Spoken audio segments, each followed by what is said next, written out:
आराम से आराम से आराम से। अबे सालो ये क्या कर दिया, अब तो मालिक हमें छोड़ेगा नहीं। अबे फुल्लू तेरे साथ काम करने में मुझे बहुत मजा आता है। अरे मालिक मैं कारीगर ही इतना अच्छा हूँ। अबे साली ये क्या कर रहा है, तुझे यहाँ से ईंट लाने के लिए किसने बोला? सारा काम खराब कर दिया। हाँ और पीछे और पीछे और पीछे और बस रुक जा सबे साले पूरी दीवार गिरा दी तूने। एक काम ढंग से नहीं होता। देखो इस बार कोई गलती नहीं होनी। अबे हरामखोरो पकड़ो पकड़ो पकड़ो। अब तो पक्का मालिक नौकरी से निकाल देगा। काम हो गया बेटा, नीचे आ जा।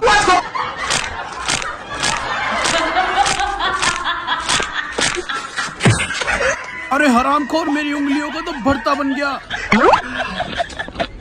चलो ना पापा, तुम तो फालतू में टेंशन ले रहे हो।